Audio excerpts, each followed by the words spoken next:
Hello, good evening, and welcome to this Fane Online event with myself, Katie Piper, and Sophie Morgan. As many of you will know, Sophie Morgan is a TV presenter with many credits to her name, including Loose Women, where we are both colleagues together on the panel, also the Paralympics, and she is currently fronting her own series called Living Wild, How to Change Your Life, and that is for Channel 4. She's also an award-winning disability advocate, campaigner, artist, and writer. She's been voted in the top most influential disabled people within the UK. And in her spare time, although it feels like she doesn't really have much of that, reading out that bio, in her spare time, she's on the Special Advisory Board for Human Rights Watch, and she's also a patron of the charity Scope. Hello, Sophie. Hello. Down there in that little box. It's always weird other people talking about you like that, isn't it? And also hearing the list of stuff that you get up to. It's like, suddenly feel very tired. Yeah. Now, we've all come here this evening together to talk about your book, which I have a very well-thumbed copy next to me here. It's called Driving Forwards. And I talked to you on WhatsApp quite a lot, and I told you I read the book twice. And I'm not, that's not my review that you have to read it twice, but it did have a profound effect on me. And lots of people this evening would have already read it or will be reading it after this chat. And I think for me, it's not just a book that you need to buy for somebody that's had an accident or for yourself if you've suddenly, occurred a disability. For me, it's the story of a young girl who is turning into a woman throughout the story, and at the same time is going into the unknown, which I believe on very varying degrees we are all doing at some point in our life. We're all going into that unknown. So, and I think because you're a creative in your TV work and your art, it's no surprise that the way you write, you scoop us all up and then you take us along with you, but you're very no holds barred. You don't take any prisoners. You're searingly honest throughout the book. So sometimes we feel sad, sometimes we feel guilty, other times we're elated and we're cheering, and it's just this amazing, powerful story. So I suppose I wanted to start the question of why now? Because you're 36 years old, your injury happened 18 years ago, and there's absolutely been a book in you for a very long time. And I wondered what made you choose to do it now. I do you know what? I think it's a sort of almost like there was a bit of a perfect storm looking back on it. At the time, I would say it was a naivety to think that I could write a book. I was sort of given the opportunity because I presented it to some publishers. The book opportunity came around. That's the obvious one. But I think, to be honest with you, the idea of writing a book about what had happened to me had always been in me. I'd always thought about doing it. And then lockdown happened and COVID happened, and the circumstances sort of came around to make me think, oh, I should do this now. But I also think it was to do with, as you say, I've done 18 years living with a disability, and I had also had 18 years living without a disability. I was injured when I was 18 years old. So there was something kind of symbolic about that. It felt like a milestone that I had done this 18 years one way, 18 years another way, and then let's take time to sit and take stock and reflect on everything that's happened. And I have to say, I don't know if I would have had the ability to do that at an earlier point in this journey. I think, as you say in just now in your beautiful introduction, and I'm so grateful to hear that, I still get a bit overwhelmed when people talk about the fact that they've read my book, and twice, is that I wanted to be as honest as I could be. And I don't think I could have been that honest if I had written it at a different time, because it's taken me time to unpack where along the journey I was learning certain things that kind of, I didn't at the time realize what I was learning, if that makes sense. So like things like internalized ableism, or some of the problems that I encountered as I went, discrimination, or various little things that I unpack in the book, and I'm sure we'll talk about in this chat. Those things I don't think I could have talked about so easily or so with in an articulate way, I think I would have struggled to, but now I'm kind of past it. It's almost like I can look back and do that. Although it still feels really audacious to be 36 years old and writing a book about your life. I'm like, what have I got left to live? But it feels great to have done it. And also what you've packed in your life and what you've endured, most people actually won't in a lifetime. So that takes away the fact that you're 36. I think that's almost irrelevant to that fact. And I think it's very truthful what you're saying about why the timing was right, because it made me reflect that when I wrote my first book, I was probably about 25 or 26. And as I was reading your words, I thought, gosh, that's true. I was too ashamed to say that. I was too embarrassed to say that. I didn't have that perspective. I hadn't actually lived disfigured that long when I wrote that book. And, it's not just about leaving the hospital, going home and seeing what life's like being different. It's about getting to all different milestones or not getting to them when your peers are. Yeah. And I was just like, God, Sophie's really honest. And like, it sounds pathetic, but I was like, oh my God, her dad's going to read this. I couldn't let my dad read this. Katie, that's what I thought. Honestly. So yes, I took the deliberate stance and I'll just explain that why I did that. So when I got this opportunity to write the book and I sat down and it was lockdown, as I just said, and I was sitting there and I was struggling with the process of writing because I wasn't a writer, and that was really tough for me to do. And I found that a real challenge, but I struggled through that and persisted and kept going and just kept trying to do my best.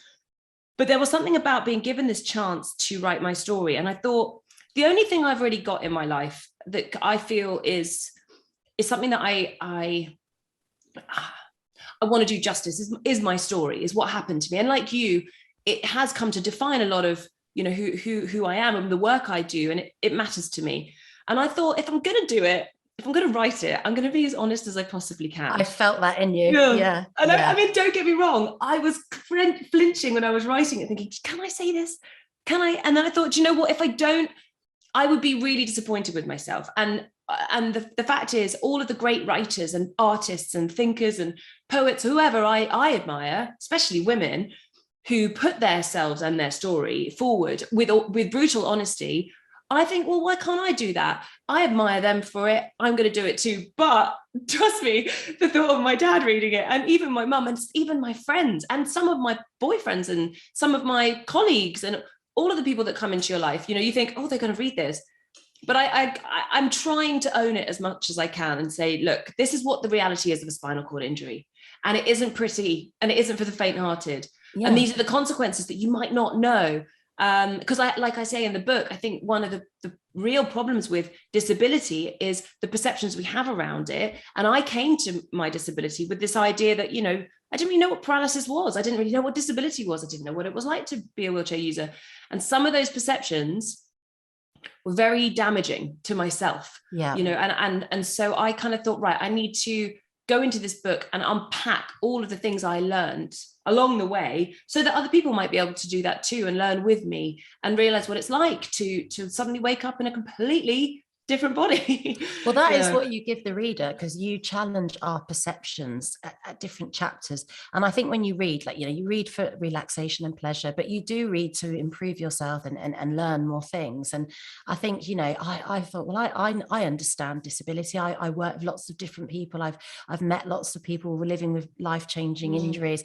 And I think that was really naive of me, because as I began to read it, I could feel my own discrimination. I started to make notes because I knew we were doing this event together, and my first note was like, oh, there's a lot of sex in it. And I was like, Katie, there's not a lot of sex in it at all. Like, you're 18. Like, what do people do when they're 18? What's the biggest discovery? What's in their life? You're single, you're a woman throughout this book, you're pursuing connection, intimacy, relationships. There is not a lot of sex in that book at all, but it's my own discrimination of, I obviously think that's out of place in a story about paralysis. And it really, I really had to stop. And that's why I read it twice, because I really had to sort of stop and think about myself and who I really am and what I really think. And I kind of felt really disappointed at myself at points. But then it was like, maybe I've never read the truth. Yeah.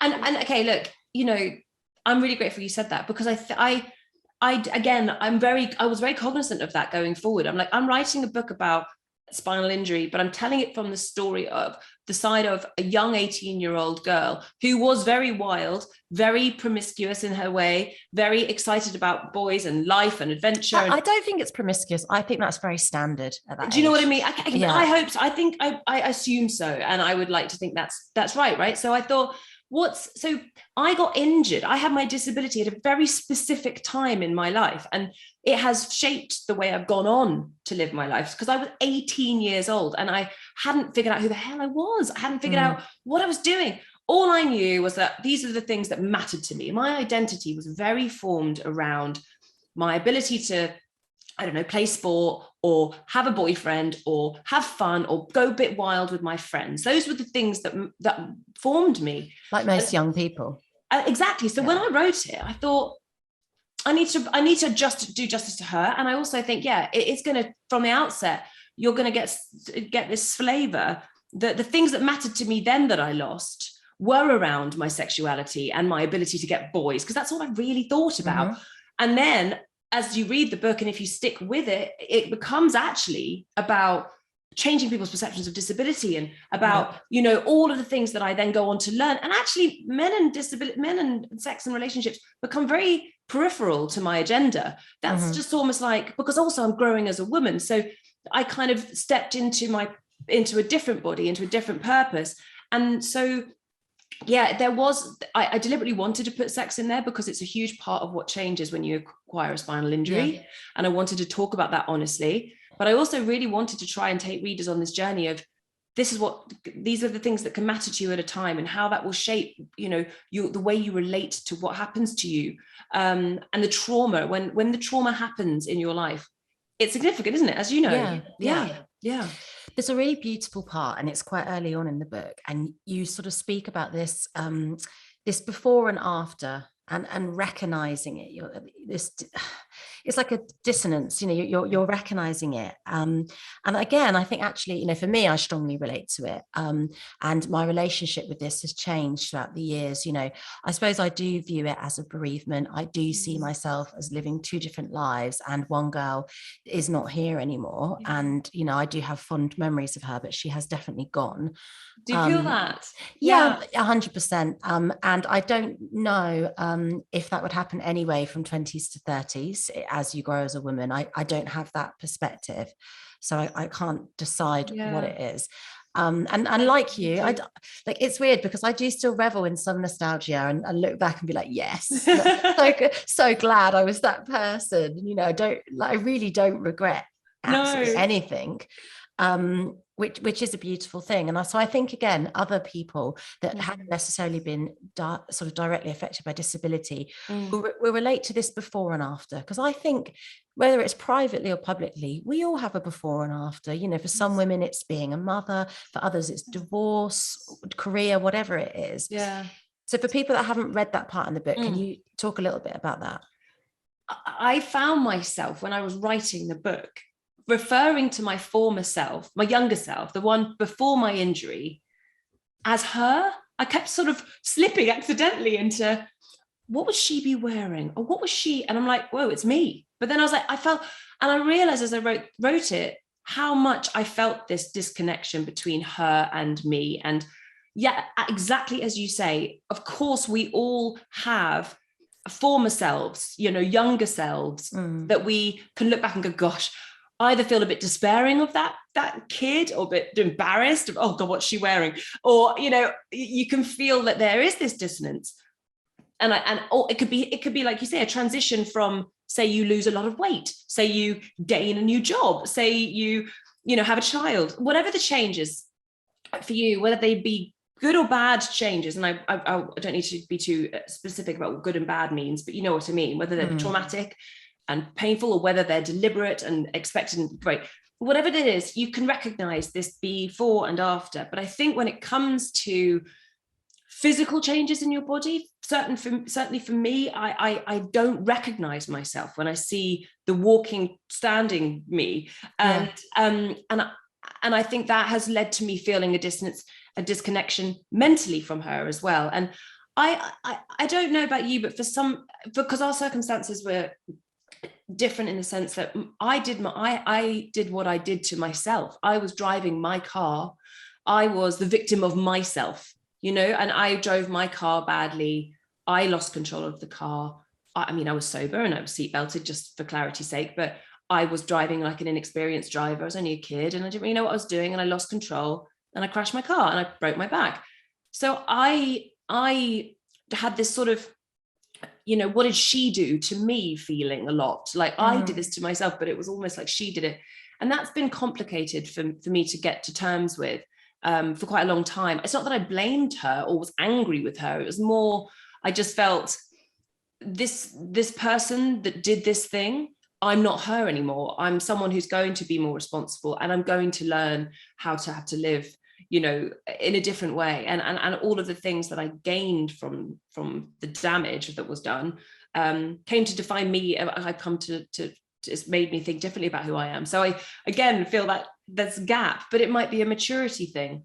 But yeah, like you say, I think people can relate to that we have these before and afters, but ultimately, whatever that before person looks like, there's something really special, I think, and important in honoring her and just, you know, just saying, look, I forgive you if you made mistakes, or I love you even though you were an awful and you needed to grow up, because that's the process. We're all a work in progress. You know, you and I might have a conversation like this again in 20 years time and go, God, what were we like then? You know, because you're just learning all the time. Yeah, and I think you make a really good point there, because some people like on the talk tonight might be sort of waiting for that turning point and feel that me and you have had that sort of epiphany. We've had that moment where things just turned a corner, and it is centered around acceptance. And, you know, if you engage in any kind of therapy, they'll try and talk to you about inner child and being kinder to that person. And I suppose it is that the kind of work then of letting go of the past and almost separating it to a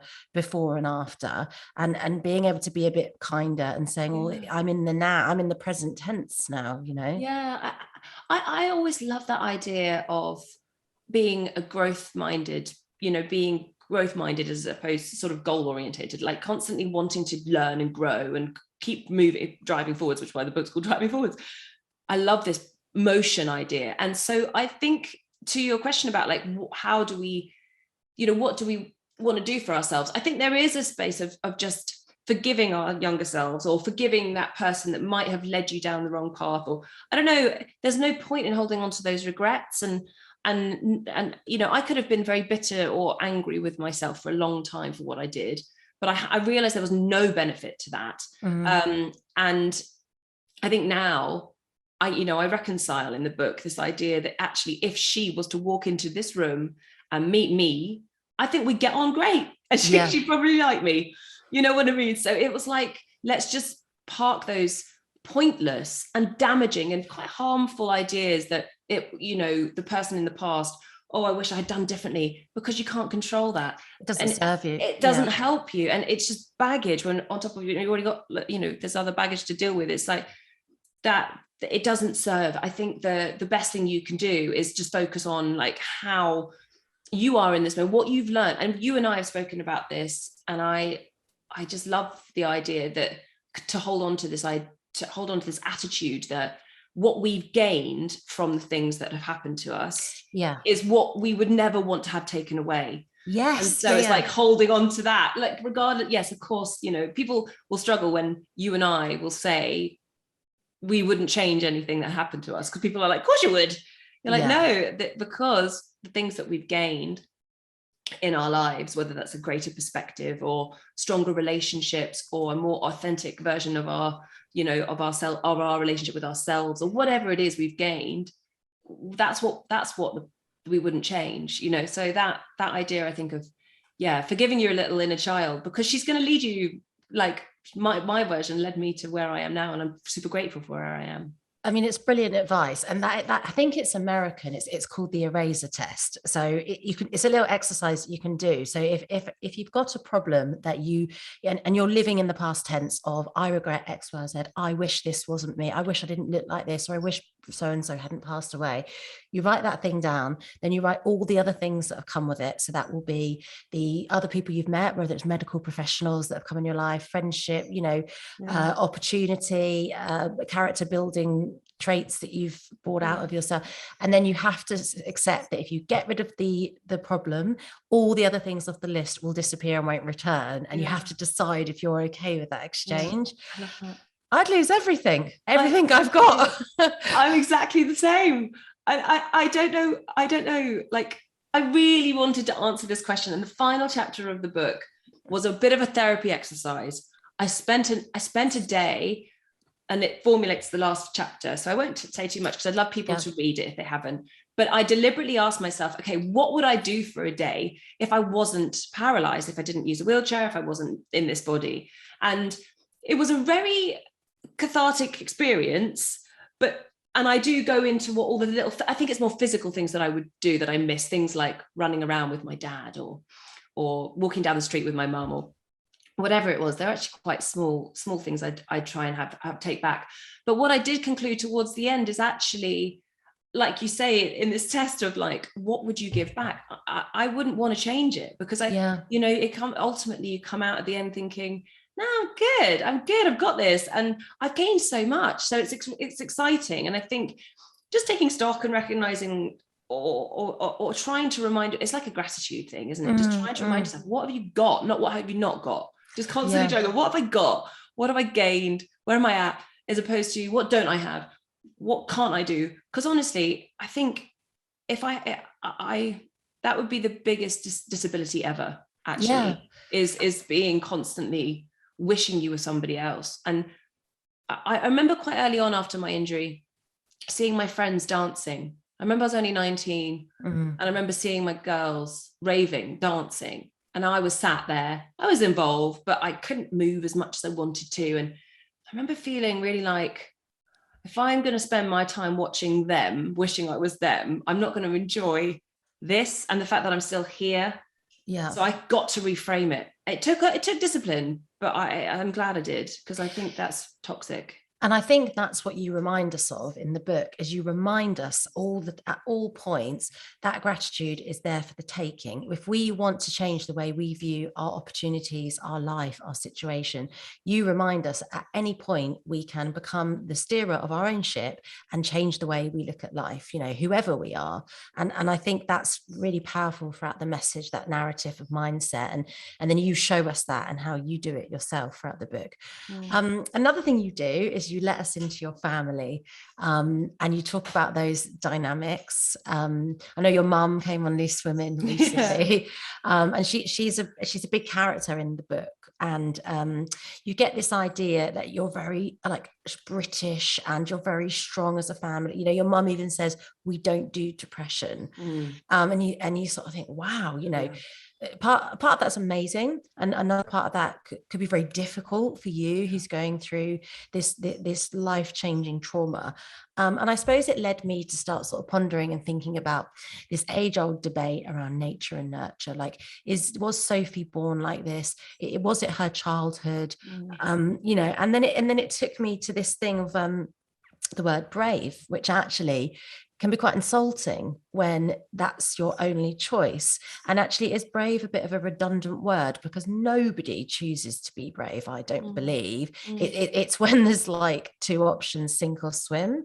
But it's like decorated on people, like they woke up one day and chose to be brave, and good for them, wow. And I just wondered what your sort of theories and reflections were on all of that. Long question. It's such a great question, though, because I think so. Mum seriously impacted the way I responded when I was first injured, because she was a nurse. So she had not at the time, she wasn't a nurse. She used to be a nurse, and she's retired. She was retired at the time when I had my injury, but she came to my hospital and was very much this like protectress who stood around my hospital bed and never let anyone near me without making sure they knew what they were doing. Like, she was just fierce. And that was very significant in terms of, it gave me a lot of safety. I felt safe and secure in an environment that I was terrified of. I've never been in hospital before. It was, a whole new thing, the spinal injuries unit and all that. So that was one way in which she impacted my resilience. As I came out of hospital and moved forward, she's a very stoic character. As you said, she's very like, we don't do depression. And actually at the time, that was something that was echoed not just by her, but by systemically, that I didn't really get much support emotionally or mentally at the time either. Now, looking back on it, maybe for other people that would have been problematic. For me, the way I grew up with a mum like that, it helped me. I just kind of went, right, I've got to crack on. And I mean, I did find my outlets, and I did that subconsciously. I used art a lot. I drew a lot, and I painted a lot. And looking back on it, I realized now that that was very much a medicinal exercise. I needed to get stuff out, and I put drawings into the book for that reason. Because all of the drawings I did at the time were so emotive for me. They kind of communicated a lot of stuff I couldn't speak about. So there was a mental kind of, I was looking after myself as much as I could, as much as I knew how, with the tools I had. But going on to a question about, resilience and bravery and all those things, and people, okay, I don't know if anyone's ever said this to you, but somebody once said to me, and this is no word of a lie, it's actually filmed on camera if anyone wants to watch it, it's horrendous. This guy said to me, I would kill myself if I was you. I can't tell you how many people have told me that to my face. Yeah.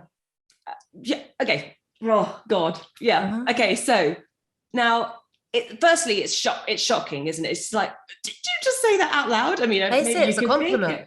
Yeah, they do. Yeah. So I don't know about you again, but this question for me is like, okay, if I had told her, my younger self, Sophie, tonight you're going to get in a car crash and you're going to be paralyzed from the chest down, and you're never going to ever feel or move your body again after that for the rest of your life, what are you going to do? I don't know what she'd do, but a part of me thinks she would jump off a bloody cliff, because she was that girl. And I deliberately write about her in the book so you can get a flavor for the type of person I was, so you can understand that the last thing I would ever be able to accept is disability. I was wild, and I just, all the physicality of me was so intense that, paralysis did not meet the girl I was. So the reason, and now the fact that I am so comfortable and I own my disability and I love speaking about it, and I'm proud of being disabled, and I do all the stuff that you do, put yourself out there, share your story, public facing, be a TV presenter, represent, all of these things, is because I truly do love my disability, and I love my life, and I love what's happened to me, and I'm proud of it. And so this idea, okay, is I don't think people know what they're capable of until they have to go through it. Yeah. And so for someone to look at you and say, I'd rather kill myself, the fact is, you don't know. If you had it happen to you, you might too thrive. You might also go on to be proud, and because that's what happened to me. That's all I know. And I can't speak for anyone else, but I tell that story because I want people to realize that their ideas about what this lived experience is, or what this, what happened, is not necessarily what the reality is. And so take from that a huge amount of encouragement that actually, I feel that people can deal with a lot more than they know. And we're relatively privileged at the moment living in the UK. I mean, a lot of people going through a lot of awful stuff, but by and large, we're not at war right now. We're not, fighting for our lives. We've got time to think about, we don't have to, we're not tested too much, I suppose, is what I'm trying to say. In the grand scheme of things. In the grand scheme of things, right? So I think people don't know what they're capable of, but you just have to look at our history and what people go out and do to protect themselves, or go out to, and get through. And I think we've got more resilience than we know. And that's, I guess, what I'm trying to clumsily say, is that I wouldn't have thought I could have done this life. And I have. And so I suppose for anyone who doesn't think that they've got the strength, you just don't believe that, and don't let yourself believe that, because if you think you can't do it, you probably won't. So what about then? Because as I was reading about your early years, I recognized in you something that was similar to me, and I thought, oh, this is going to be good for her to cope with this later on in life. She's got the same as me, where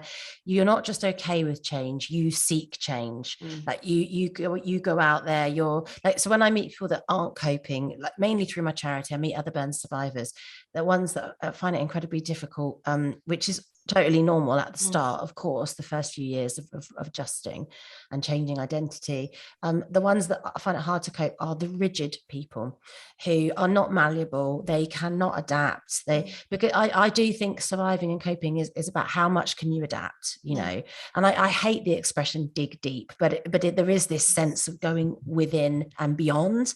And I saw that in your younger years, that you had that anyway. You would live away from home, you were boarding at school, you were able to end relationships, move on, you know, that. And I was very much like that too.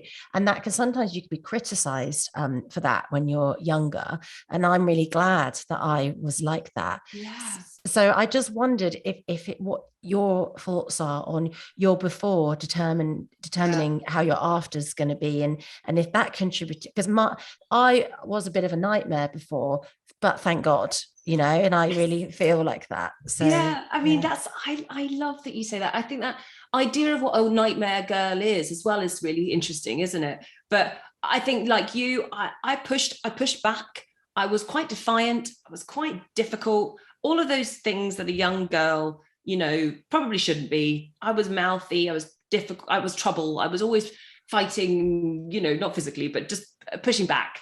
And I think that helped me come into this life and make my own rules up a little bit. And I kind of wanted to, I suppose, just take that trait and I wanted to test the limits, you know, and in the same way as I did when I was a kid. I suppose I was, as a kid, a little rebel without a cause. And then I had my injury, and then I had a cause, and I had something to fight towards, and someone to channel all that anger or whatever I had, that fury, that belligerence, that, you know, all of those things that I had in abundance. I had something to put those towards, because life became very, very hard. And going outside as a wheelchair user physically was an absolute nightmare, but, you know, also attitudinally, all the barriers I met, people treating me like shit. And so that then I even again had all of that tenacity in me to fight back. And so I think it was really helpful that I had my injury and I was able to apply those traits. And then there were some traits that I quickly got rid of, and others that developed. And, you know, that's again part of maturating, part of growing up. But yeah, I think there's those people that are able to be fluid in their identity of themselves and understanding who they are. I think you're right, are the ones that can go into the world and accept change. And so, I mean, we just need to look around us recently of the ways in which the world can change like that. And you can lose your job like that, or, you know, your health can go like that. And I think we're very aware of that now. Perhaps people like you and I would have always really been aware of that since what happened to us. But now I think there's a general awakening to the fragility and the, you know, the way in which things can just not go your way. And if you can be, like I said, like you said, fluid and adaptive to that, then you're probably going to be a little bit happier, I think. It's not to say it's going to be easy, but it definitely won't be as hard as if you were that rigid. And then, you know, you're getting in your own way, so to speak.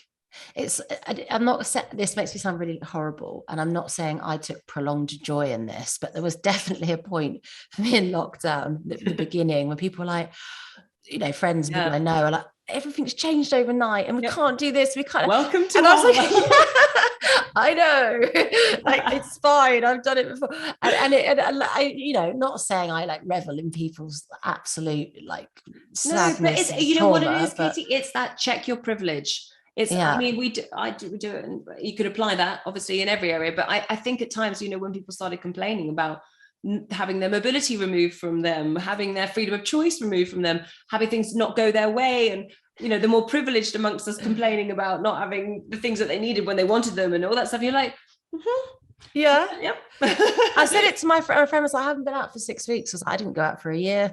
So don't worry about it. I know, I had people saying to me, and this is really I had to bite my tongue, because there's a section in the book I write about where I spent a long prolonged time on bed rest. It was 3 years on and off, but 3 years lying on my stomach, and I wasn't able to leave. physically leave the room. And I remember people complaining about lockdown, and I was like, you've done 2 weeks. I did, like, come on. It was just, I mean, you've got to be careful, because I don't like playing, and I know you're the same. We don't like playing the relative suffering game. Yeah. I hate playing, it's not helpful. Well, you know, it's all right for you. I hate that. I hate that more than anything. I also don't think it's helpful to sort of say things like, oh, there's people worse off than you, or there's people better off than you. It just doesn't help. Your own circumstances are your own. But at the time, it was hard to be a bit like, yeah, this is what disabled people have to deal with sometimes. Okay, we're being naughty. Let's move on. We should talk about activism, though, because I think like pre-social media, activism was something that was done, you know, offline at protests, through groups. And activism has really changed since the popularity of Instagram and Twitter and stuff. And sort of everyone's an activist. And if you're not, you're sort of forced to be, and you're told off if you don't tweet about every political issue that's happening. And I often think when you're disabled or visibly different, you are automatically labeled an activist for speaking up, sometimes just for yourself. You know, that's literally just speaking up for yourself, and you get pushed into being an advocate when you might not have even really wanted to. And when it's so close to home with a personal experience, it can actually take a toll on your confidence, your self-esteem, your own identity, because you start to question who you are and what's the point of you other than this being this information point for everybody. And it's something you talk about in the book.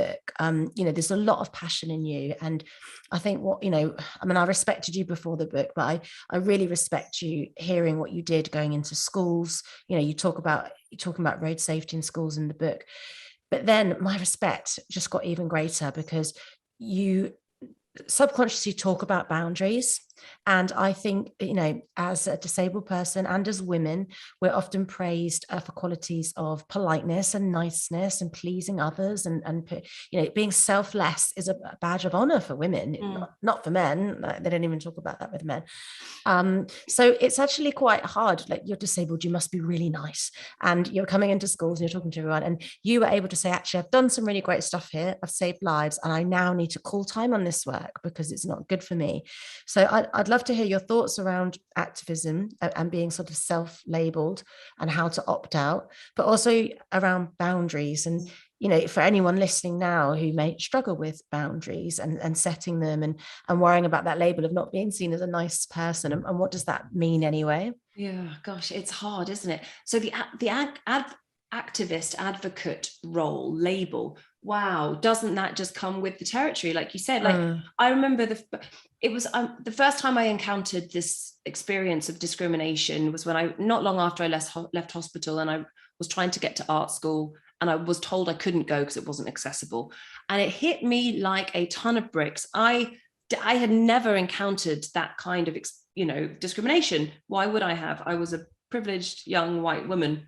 And it shook me to the core how I didn't know my rights. I never had to need to know what the laws were. And suddenly I was like, I need to arm myself. I need to get ready to fight this fight. This life is going to be a fight. I'm going to need to know how to fight it. And that's when I started thinking about this activism idea. And I was quite proud to wear that label, but really I was just fighting for myself, just be able to go to school. And I wanted, or college. And then as I moved forward, I remember, you know, I do a few things here or there and get labeled that. And I thought, yeah, okay, maybe I am. I didn't know that I was. I'm just trying to say we need access here. And it was something that I didn't consciously seek to be an activist. But as I've grown older, I think I do, and especially as my profile has grown, or my opportunities to speak have been, you know, granted to me, and people are listening, or whatever it might be, I felt quite passionately about, okay, we don't have many women with disabilities in the UK with a platform. I have a responsibility to try and use that to the best that I can. So it kind of almost, I became the label, and actually any opportunity to speak out about things I try and take. But I also I am not representative of my community. I'm proud to represent, but I'm, you know, I've got a lived experience that is different to others, and I can't take that label on, and none of us can, of being the activist that will make change for everyone. It's really difficult. So I am frightened of that label as well, because it's quite a pedestal that you think to sit on. Yeah. And I think people do it to us. I've never been like, I'm a disability activist that's going to save the world, but people kind of go, oh, you're change, you know, and you're like, no, no, slow down. People do it to me, and it's Yeah. quite embarrassing. They're like, you're such a great activist for burns, and you know how you post all your pictures with no makeup on. Yeah. And I'm like, God, how embarrassing. Yeah. That's actually just what I look like when I haven't had 2 hours to get ready, or a professional exactly makeup artist. Yeah. But, and you're like, it's an accidental activist in any way. You're like, I didn't realize that's what I was doing, but okay. And so, you know, and I know you feel strongly as I do about the way in which, you know, we do speak up and we do articulate the lived experience that we have, and we do want people to know. That's why I wrote a book about it, because I do want to be transparent and to show the cause and the fight and the reasons for why. But to your question about boundaries, I think for a long time, if I'm honest, I didn't have them, because I was that young girl just trying. I was trying to fight everyone because I had a bit of a chip on my shoulder and I wanted to make sure that I could make change, and I was sick and tired of being treated so badly.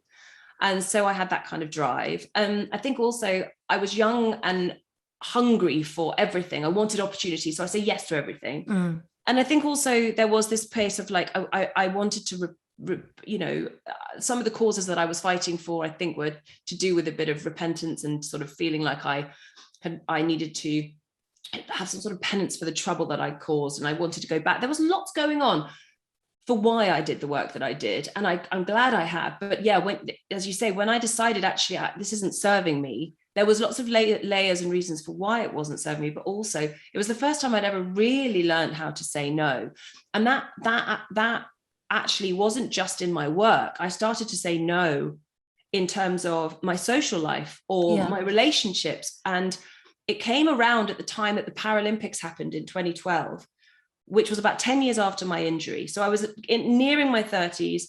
It was almost like a sort of perfect storm of opportunity to change personally, because the world around seemed like it was changing. Disabled people were being promoted and pedestaled. And that was really exciting for me to see. You know, the Superhuman campaign was really inspiring for me at the time. I thought, wow, I'd never seen disabled people treated like that. Maybe I should start treating myself a bit better, and I should say no to these things, and I should actually argue for my rights in a bit more, but also know how to pick my battles. And it just came around at a certain time that I thought, you know, I need to learn to what I need and speak to those needs. But I think, again, that's something that women take time to learn. And certainly as I've got into my 30s, nearly in my 40s, I'm like, I don't give a, you know, I'm like, I will say no, because I know. And I think that's what we gain. I don't know about you, but my friends are all getting to that stage as well, of that, like, no, I'm going to say no, and I'm going to have boundaries in my work, in my life. It's a powerful place to be. I love it when I see that in women stepping up and stepping out, you know, that kind of like. Have you heard of the new, it's well, not new, but it's expression I always see on social media and in kind of dating books of breadcrumbing? Have you heard of that? Tell me. No. So breadcrumbing is this idea, like it's more to do with women, where we as women should be grateful for the breadcrumbs that a guy throws us. And it's like the guy that texts you text back, then he texts back the next week. Yes. And that you should just be grateful that he's interested and replies. And, you know, or he sleeps with you, and then he's like, his phone dies and he doesn't get back to you for a month, but then he comes back to your hat. And it's like, why should you participate in breadcrumbing and be grateful? And I think you really cover that in the book, like with relationships, but like you said, with other opportunities as well. And that actually, if I can't have the loaf of bread, I don't want the crumbs. You know. I know, and I know it does feel like a dangerous space for women to step into, doesn't it? I want this, I'm going to go and get it. It feels like, oh, right, okay, back in your box. I think also, you know, it did take time to learn that, but I think now that I'm older, I feel I don't want to waste any more time. I don't want to waste any more my time. I've been hurt enough, you know, bad relationships or bad jobs or bad friendships, all these things. You just think, no, you've got no time for this. Like, get rid. But that I wish we learned that younger, and I don't know, how to instill that in younger women or younger people. It's happening a bit more now because they all have social media. There's feminist accounts, there's communities. I think it's better than when we were younger. I think you're right. And actually that leads me on to my next question quite nicely, because I was thinking about community, and like obviously when our injuries happened, there was very little online presence and community, and definitely not in the sort of mainstream space that you see now. And often you'll hear when you read self-help books, they always talk about like, find your tribe, like that's the answer. And I went on this quest really early on, being like, well, perhaps I'll need a burnt boyfriend, a couple of burnt friends, and then that'll be my new world, and perhaps that will work. And then I went to lots of things for charities, and I was like, well, you know, we don't actually have anything in common, me and these other burnt people, and we wouldn't be friends if I wasn't burnt. So this is forcing it once again. But then there's been other people I've met, and we've enriched each other's lives, and we stay in touch online, but we're not friends, you know, and it has been beneficial. And you took us away with you in the book. You go away on this weekend with other people with spinal injuries. It's like an active weekend of sport and activities arranged for a charity. And you're really reflective on your time there. And I thought, oh, I wonder what Sophie thinks then, because by the sounds of what she said in the book, she got something from those people, but she isn't necessarily best pals with them. So do you rate finding your tribe? Is it the answer? Or actually, do you think sometimes that connection can be a bit toxic? It's a really great question. And I do, I think, have an answer for it now. I think at the beginning, when I was first injured, I needed to find common ground because I didn't know many other people with spinal injury at the time. There was a couple, obviously, that I was spent time with in hospital, but we didn't really cultivate much of a relationship when I left. And I went back into my world with my old friends and my old life.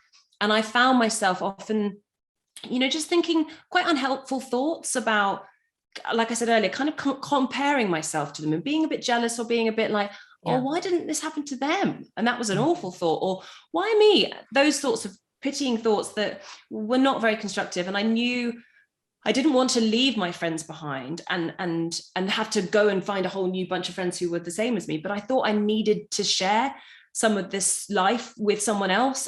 So when I did this event with the charity, this weekend with the charity, I found such a respite there that I could just chat, and we could talk about, you know, the different things about spinal injury and how difficult it was, or how great this was, or whatever. It was so nice.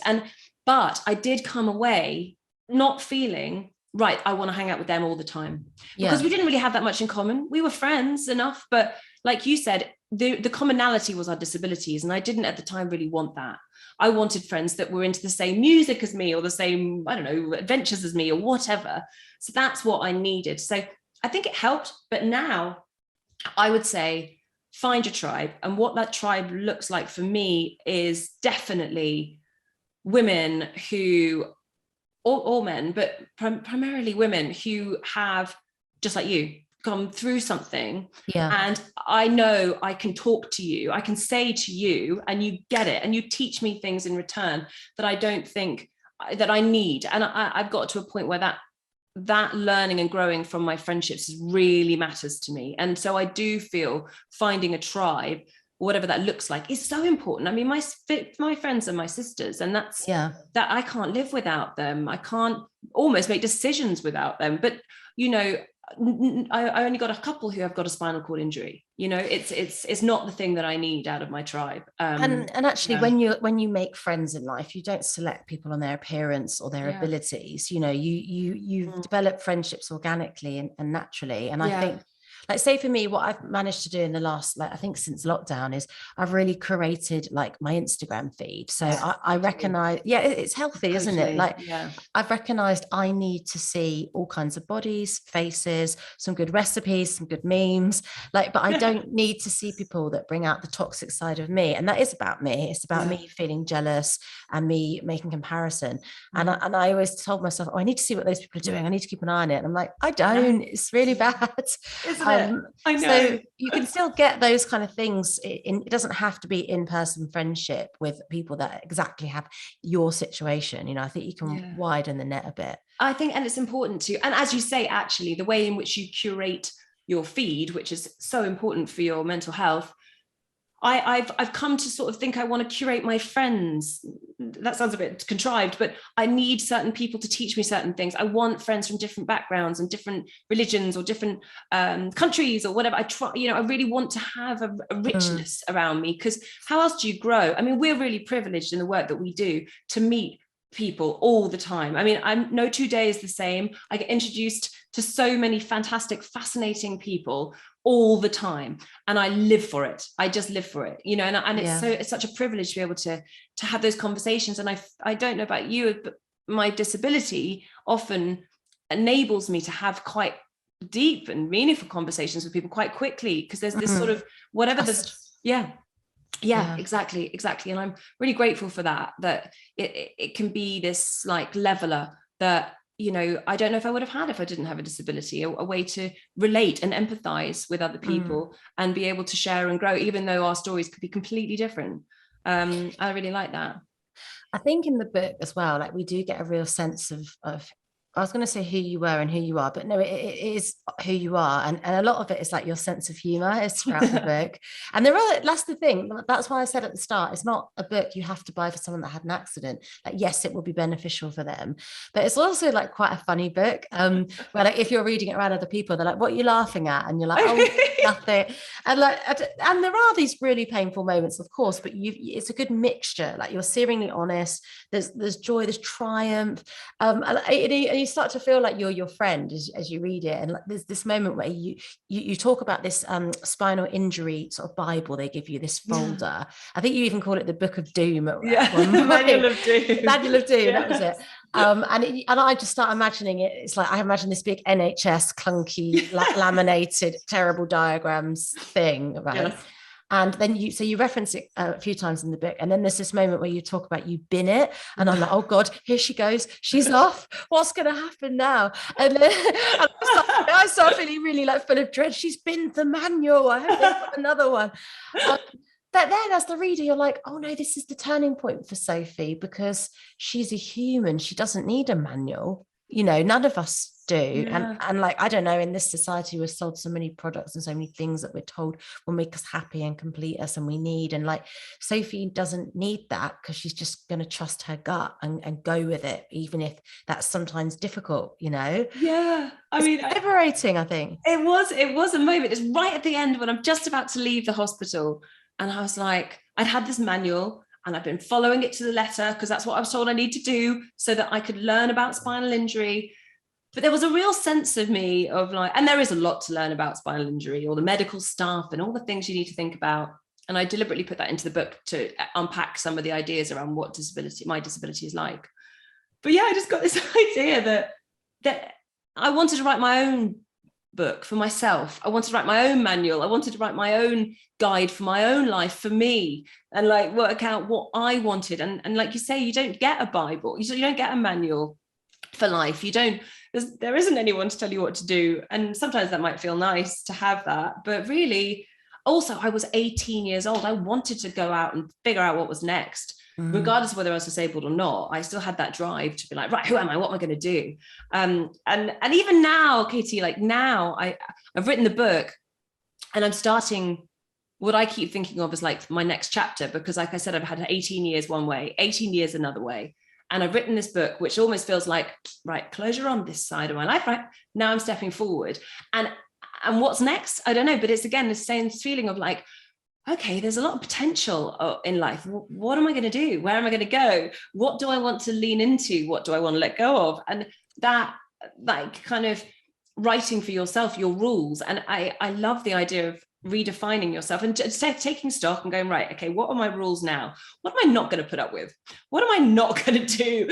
You know, and again, it's like boundaries. Who am I going to get rid of? Because we don't have a great time together and they make me feel bad about myself. Or who am I going to get rid of my social media? Those sort of like rewriting of your own rules for yourself is such a privilege to be able to do. And I think it's probably the most important thing you can do, sort of setting yourself, you know, your standards for living, your whatever you want to call it, you know, your guide for living. These are things I will do and these things I won't do. And it's not so much about goals. I find goals a little bit problematic, because we don't all need to say, in 5 years time, I want to be, you know, doing this life. I don't know if that's very helpful. It's more, and you can't really dictate that either. No, you can't. You can't. And that drive to set goals has I've noticed it so much around me, and I don't really adhere to it. I don't believe in it. I think it's nice to have a dream and everything, but really it's more about how do you want to live now? What are the things that you won't do and will do? Like what brings you joy, that kind of thing.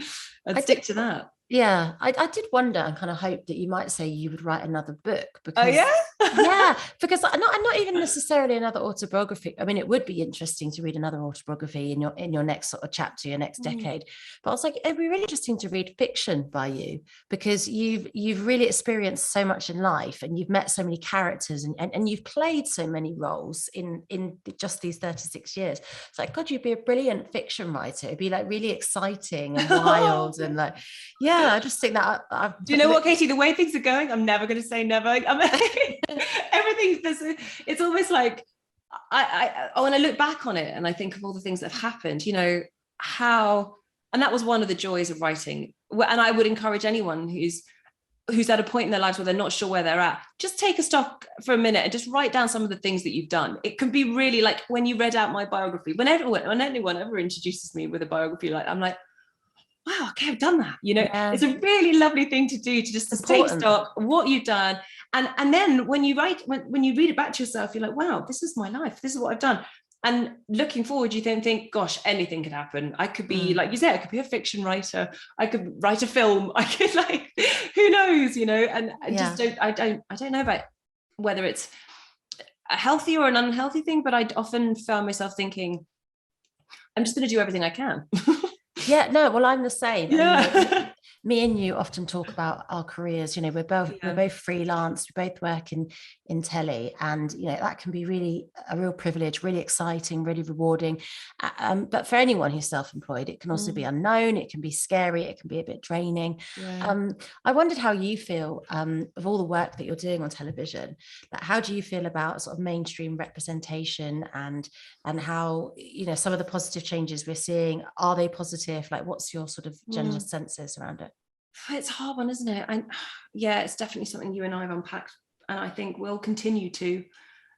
You know, I think I'm very positive about representation, in the sense that I think we're seeing a lot. It's better than it's probably ever been before, but there's just problems with it that I encounter personally that I find. So let's take television specifically, where I work, and how I've been treated over the years. So there's examples like, you know, I've only been used because I know I'm box ticking, and that's been made very clear to me. And then how I felt about that at the time, to be honest with you, I didn't mind. I wanted a job. It was great. I got my way in.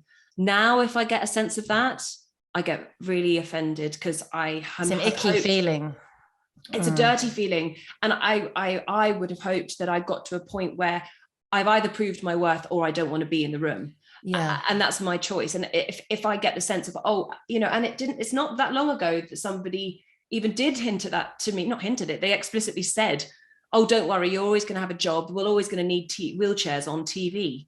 You know, they're saying I'm not a wheelchair. And to reduce you to that. I'm a woman. My name's Sophie. I'm not a wheelchair.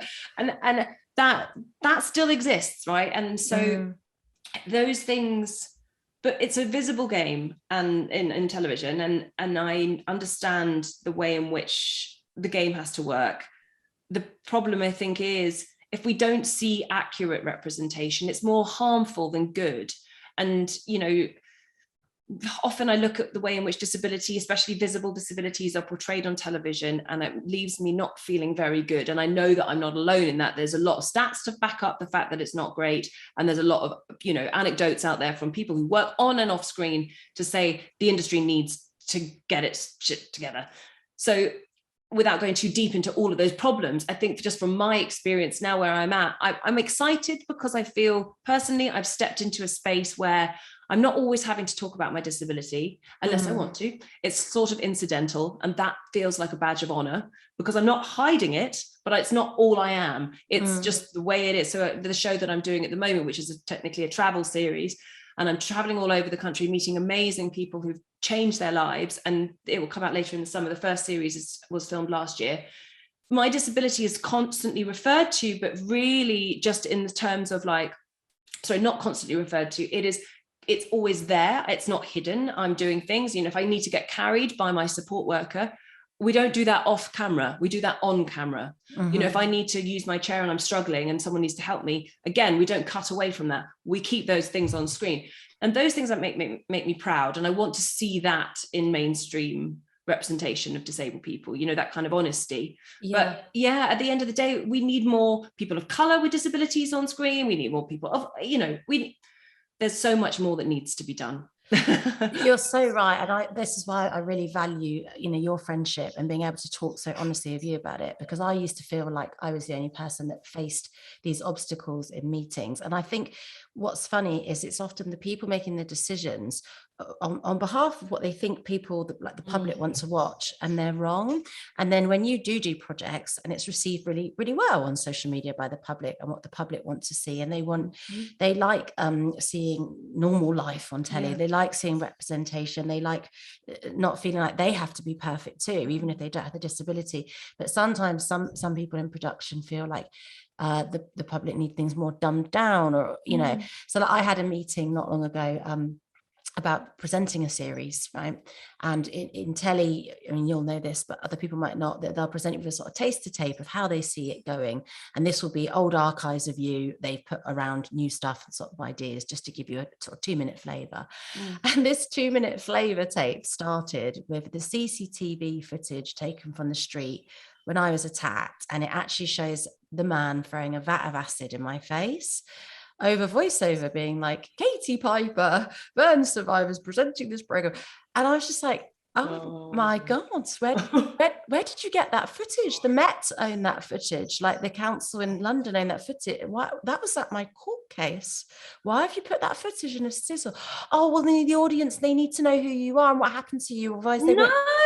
And I was just saying, and I was like, so you're telling me that nobody's interested in watching me unless they see a vat of acid thrown at me at the start of the program? Otherwise they won't watch? Because I don't think the public want to see that at 8 p.m. after dinner on their telly. And it is so hard, because then I was like, I need to go for a walk after this meeting, because to constantly be told you're not enough without X is really damaging. And then it's like that comparison of like, oh, well, I see other women presenting programs about a range of topics, which we don't need CCTV footage of them doing before they author or narrate these things. So why me? It's really hard. And it's like being victimized by the platform that claims to be showcasing diversity. It's really confusing. And I think people, perhaps outwardly, the public don't quite realize this, the way that these games go on behind the scenes, that and it is, as you say, it's hurtful. I'm the same as you. I've had so many experiences where there's been a job opportunity open up and I might go for it, or my agent put me forward, and I'll get asked, but, you know, are you an expert in this subject? I'm like, well, hold on. I don't know if X presenter is an expert in that subject, but she's got the job. Is it because you're worried that people are going to wonder why a wheelchair user is presenting on something that's nothing to do with disability? Is that, and you're like, and it really hurts, because it makes you think, gosh, you only think that's all I'm good for. You can't see past. And I so am grateful that I've been able to share those stories with you, and you and I can relate. And I think, you know, anyone else who's watching this, who's ever had that kind of feeling of like, hold on, that doesn't sit right with me. I mean, you're not alone. It's call really it out. frustrating. It's hard, and I hope it stops. But I don't know. I don't know when it will. I don't know when it will. I also agree with you that there's this perception from powers that be that the people out there there's an assumption that they don't want to see disability, or they don't want to see disfigurement, or they don't want to be around it, or it doesn't exist, or it's niche, or people aren't, you know. And we keep proving that wrong again and again and again, and we will continue to keep proving them wrong, because it's not niche. I think just people with, I mean, certainly with disability, 1 in 5 of the UK population identify as having a disability. There are people out there who will have disabilities that don't necessarily need to use that label or aren't comfortable with that label. But most of us at some point will experience some form whether it be temporary or permanent disability. And so that idea that, you know, you being on screen to present on something is probably going to be intimidating for the public is wrong and is unfair and is damaging. And then, you know, to take that further into the idea that actually we don't, you know, to keep constantly limiting what disabled people can and can't do or be is just so harmful. We've got to stop it. And that's why it's such a privilege to go out and do this job, for example, the one I'm just referring to, of going out traveling. And I'm just showing, you know, this is not what the show is about. It's not about a disabled person traveling. I just happen to be a disabled person who's traveling, and we're doing other things. And it's that kind of, we need a lot more of it. When is the show out? We don't know, actually. Towards the end of the summer, I'm hoping, sort of September time. But yeah, so filming continues at the moment. We're in the middle of filming at the moment, and it's a joy. And every time I get it, I want to hold on to it like, long may this opportunity continue, because it's just such a privilege. And we hope so too. Yeah, we're all going to watch it. And I think actually that really summarizes the book. Actually, it's a celebration of life. It's a celebration of different parts of life. Some parts of life some people will never experience, and you do the sort of privilege and the honor of taking us all there. And it's a really valuable book. So before I urge everyone to go and buy it, I must tell you actually where it's available. It's available in all good bookshops. You can also access it on Audible. And what myself and Sophie will do is we will put a little swipe up link in our Instagram stories straight after this talk, just to make it easy for you to tap through. So please do buy it. And what I've done is I've got my copy, but I've actually ordered 4 more copies. Slight stalker. I've ordered 4 more copies because I've got 4 very different people in my life that need to read it. And weirdly, I've signed them, even though I didn't write the book. I've signed them being like, please read this, it's so important, it's going to help you. A bit weird, yeah. But I might bring them to work and actually get you, the author, to sign them as well. I love you. Of course I will.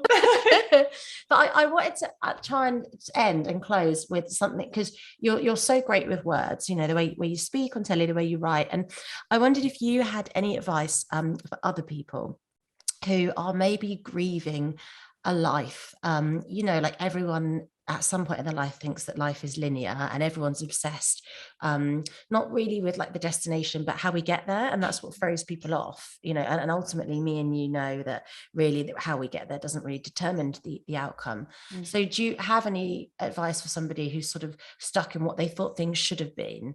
Because you know, you very much, you live in what life is, you let go of that. And I think that's very, you know, I will make the best of this, whatever that is. That's a really powerful kind of mantra that you really encapsulate for me. I think holding on to things that the would-haves, the should-haves, the could-haves. The thing is, there's always a possibility of the could-be's. Okay, so I think if you're feeling stuck, or you're feeling perhaps that you feel that there's a change that you want to make, whether that be for a life that you've always wanted, or that be for a life that somebody else has got that you want, okay, which I don't, the latter I'm not too much of a fan of, but let's be real, so many people want what other people have. So if you feel like you want some change, if you feel like you really kind of can't go on with the life that you're in, but you don't know how to do it, from what I'm learning and from what I've learned, the best thing to do is just to act, okay? Stop overthinking and worrying and getting in your way of like, these are the things that can go wrong, these are all the things that could possibly not work, this is the way I'd mess up, this is it. If you need to make change, if you're lusting after something that you haven't got, you've just got to find the way to do it. And I mean that by small steps. It doesn't need to be changing your life like, you know, like we have, and literally having kind of a complete identity crisis, and a complete identity change. It can just be the smallest things, and we all have the power to do it. So I think it's about reframing the perspective of what of thinking about it, reframing it to make it you feel that you have the power to take control over the things that you've got. We've all got very limiting, many of us have got, our circumstances can be limiting in various ways. Take me, for example, I'm limited in my physicality. I'm super limited in my physicality. I'm paralyzed, I use a wheelchair, so there's so much I can't do, but there's so much I can do. And if I make that list of those things that I can do, suddenly the horizons start to expand. You start to see the things that you can still do, and it's just a reframing of how you approach your perspective on life. And that is we all have the power to do that, no matter how privileged or unprivileged or whatever. We've all got the power to take control of that. And if you feel like you want to change your life, we feel like you need a better life, or you want a better life, or want to be a better version of yourself, that's on you to be able to do that. And you have the skills, you have the tools. Yeah, and that's really reassuring. That's really comforting. That's just, it's just brilliant. For more advice like this, guys, driving forwards. Thank you so much. I've really enjoyed talking to you. And thank you everyone who's joined us. This talk's going to be available for 7 days. If you've missed it, if you want to share it. And of course, please do follow Sophie on Instagram. What's your Instagram handle, Soph? Sophie L Morg, SOPHLMORG. Fantastic. Okay. And Amazon, all good bookshops, Audible for the book Driving Forwards. This has been a Fane Online event, and we are so grateful that you could join us. Thank you so much. Thank you.